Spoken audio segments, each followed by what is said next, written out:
बिहार भूमि सुधार विभाग की तरफ से एक नया अपडेट जारी किया गया है जो सभी रैयतों के लिए, सभी जमीन मालिकों के लिए जानना बहुत जरूरी है। देखिए, बहुत महत्वपूर्ण सूचना है, सभी लोगों को ये समझना जरूरी है। तो आइए आज के इस वीडियो में हम बात करेंगे जमाबंदी को लेकर एक लेटेस्ट अपडेट के बारे में। हम बताएंगे आपको कि अगर आपका जमाबंदी अभी तक ऑनलाइन नहीं है या जमाबंदी आपका ऑफलाइन भी नहीं है, आपका जमीन है, आपके पास केवाला है, आपके पास खतियान है और आपका जमीन आपके कब्जा में है, आप सालों सालों से उसको जोत रहे हैं, आपके पूर्वज का जमीन है, उस जमीन पे कब्जा भी आपका है, लेकिन आपको इन बातों का ध्यान रखना होगा। अगर आपका जमीन है, आपके पास कागजात हैं, आपके पूर्वज या आपके पिताजी या आपने खुद से उस जमीन को रजिस्ट्री करा लिया, लेकिन उस जमीन का अभी तक जमाबंदी कायम नहीं कराया है, तो आपके लिए बहुत बड़ी और महत्वपूर्ण खबर है। इस वीडियो को अंत तक देखिए, मैं आपको सारा प्रोसेस बताने वाला हूं कि आखिर इसका सोल्यूशन क्या होगा।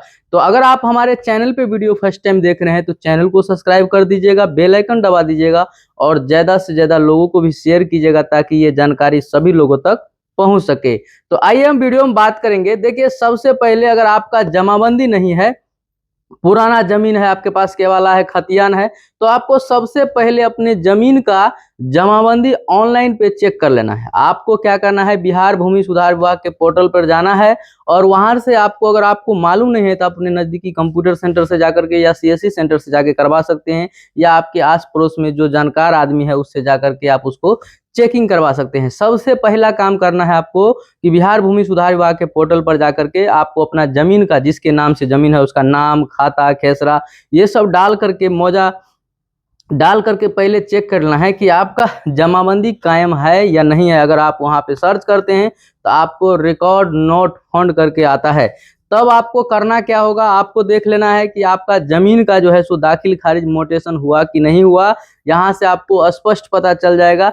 और आपको ये भी चेक कर लेना है कि ऑफलाइन में कहीं इसका जमाबंदी तो नहीं है, हस्तलिखित रसीद तो इसका नहीं कटता था, क्योंकि पुराना जमाने में पुराने लोग, उस समय में ऑनलाइन का सुविधा नहीं था तो लोग ऑफलाइन तरीके से काम किया करते थे। तो उस समय क्या होता था, लोग ऑफलाइन के तरीके से, आप देखे होंगे कि ऑफलाइन रसीद भी करता था और बहुत सारे लोगों का ऑफलाइन में जमाबंदी भी आपको देखने को मिलेगा, जो आपको पहले चेक कर लेना है। अगर वो नहीं मिल रहा है, आपका लगता है कि हमारा जमीन का अभी तक दाखिल खारिज नहीं हुआ, तो सबसे पहले आपको परिमार्जन कर करके उस जमीन को आपको जो है सो दाखिल खारिज करा लेना है। देखिए, आपको मोटेशन कराना है। मोटेशन आप ऑनलाइन तरीके से करा सकते हैं, ऑफलाइन तरीके से तो आपको पता है कि सारे काम अभी बंद कर दिया गया है। जो भी काम आप बिहार भूमि सुधार विभाग की तरफ से जो भी काम आप कराना चाहेंगे, वो सारा काम आपको ऑनलाइन तरीके से किया जाएगा। तो देखिए, हम जमाबंदी के अपडेट के बारे में बात कर रहे हैं, तो सबसे पहले इस कॉन्सेप्ट को क्लियर करेंगे।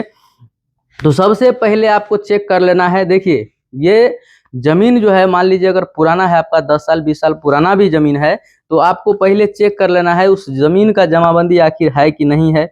अगर आपका जमीन का जमाबंदी नहीं मिल रहा है, नहीं है, ऑनलाइन में भी नहीं शो कर रहा है, ऑफलाइन में भी नहीं है, तो सबसे पहले आपको अपने जमीन का मोटेशन यानी कि दाखिल खारिज कराना होगा।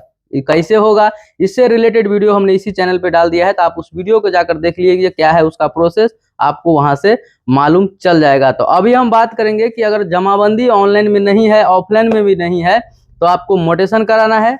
अगर मान लीजिए आपका जमाबंदी ऑनलाइन में शो हो रहा है, लेकिन उसमें समस्याएं हैं, उसमें जो है सो नाम, खाता, खेसरा, रकबा या किसी प्रकार का अगर कोई त्रुटि है, गलती हो गया है, तो उसको आपको सुधार करवाने की जरूरत है। तो उसको सुधार कैसे कराना है, तो अगर इसमें किसी भी प्रकार का अगर गलती है तो राजस्व महाअभियान बंद हो चुका है। आप जो है सो बिहार भूमि सुधार विभाग के पोर्टल पर जाकर के परिमार्जन करा करके वहां से आप इसको सुधार करवा सकते हैं। अब ये बात हो गई। अब बात करते हैं कि जिसका जमाबंदी अभी ऑफलाइन में है, लगान रसीद ऑफलाइन कट रहा है, उनको भी जरूरत है कि आप अविलंब, आप जो है सो परिमार्जन प्लस के तहत आप जो है सो उस जमाबंदी को ऑनलाइन करा लीजिए, ताकि वो जो ऑफलाइन में है वो ऑनलाइन हो जाएगा और आप भी जो है सो लगान रसीद हर साल आप पेड कर सकते हैं। तो ये सब समस्या हो गया, आपको ये करना ही पड़ेगा, इसके बाद ही आपका सुधार होगा। तो ऑफलाइन में है तो इसको ऑनलाइन कर लीजिए, परिमार्जन के तहत आपका ऑनलाइन हो रहा है, आप अपने नजदीकी कंप्यूटर सेंटर या आप सीएससी सेंटर से जाकर के इसको ऑनलाइन करवा सकते हैं। अब बात आती है कि अगर मान लीजिए आपके पास बहुत सारे ऐसे लोग हैं जो हमने देखा होगा, बहुत सारे जमाबंदी में जो है सो खाता खेसरा जीरो कर दिया गया है, बहुत कुछ गलतियां हैं। तो सारा गलती का समाधान अब आप परिमार्जन प्लस के तहत कर सकते हैं। तो आप जाइए वहां से परिमार्जन कीजिए, परिमार्जन होने के बाद रिसीविंग लेकर आपको अपने अंचल कार्यालय पहुंच जाना है और वहां पे कर्मचारी और सीओ को दे देना है। इसके बाद क्या होगा, आपका पूरा प्रोसेस होगा, वेरीफाई होगा, इसके बाद आपका जो प्रॉब्लम है वो सॉल्व हो जाएगा। अब हम बात करते हैं कि मान लीजिए बहुत सारे लोग ऐसे हैं जिनका जमाबंदी मान लीजिए इस मौजा में भी 5 कट्ठा का जमाबंदी मान लीजिए एक मौजा में है और उसी 5 कट्ठा का जमाबंदी दूसरे मौजा में हो गया है, यानी कि एक जमीन दो मौजा में हो गया। तो देखिए ये भी आपको सुधार करवाने की जरूरत है। अगर आप इसको सुधार नहीं कराएंगे तो फिर भी आप मालिकाना हक नहीं रहेगा आपका, इस पे कानूनी कार्रवाई होगी तो आप जो है इसमें फंस जाएंगे। इसीलिए अगर आपका जमीन एक है और दो मौजा में है तो उसको भी आपको परिमार्जन के तहत जाकर के उसको सुधार करवा लेना है, ताकि जो है सो आपका जमीन सुधर जाएगा और आपके नाम पे रहेगा।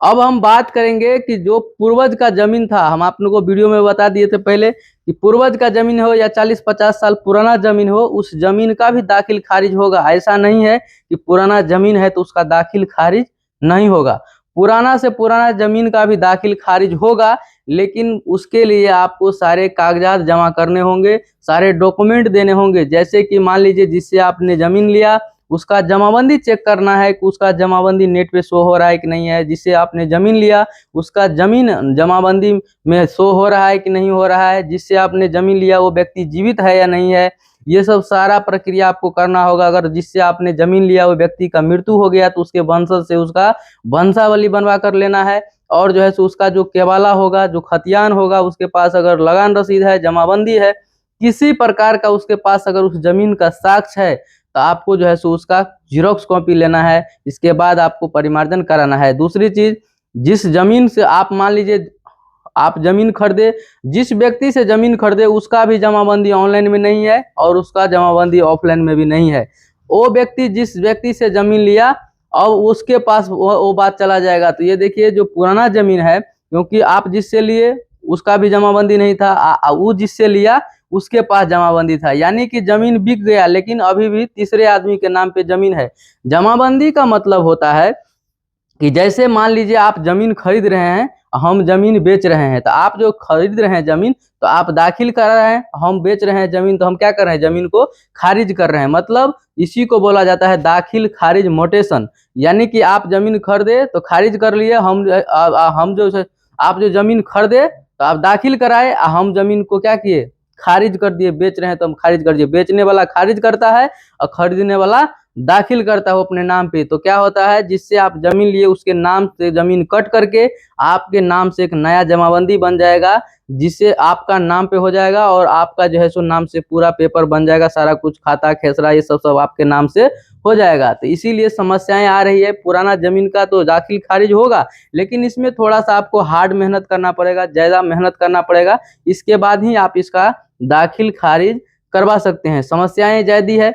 तो देखिए आप पुराना जमीन का अगर दाखिल खारिज कराना चाहते हैं तो थोड़ा मेहनत होगा, तो आपको ये सब कागजात ढूंढना होगा, चेक करना होगा, इसके बाद ही आप परिमार्जन कीजिए। नहीं तो परिमार्जन आप करेंगे आपका आवेदन रिजेक्ट कर दिया जाएगा, फिर जो है सो आप आवेदन नहीं कर सकते हैं। तो मैं उम्मीद करता हूं दोस्तों की जानकारी आपको अच्छा लगेगा। जानकारी अगर अच्छा लगा होगा तो चैनल को सब्सक्राइब कर दीजिएगा और ज़्यादा से ज़्यादा लोगों को भी शेयर कीजिएगा, ताकि ये जानकारी सभी लोगों तक पहुंच सके।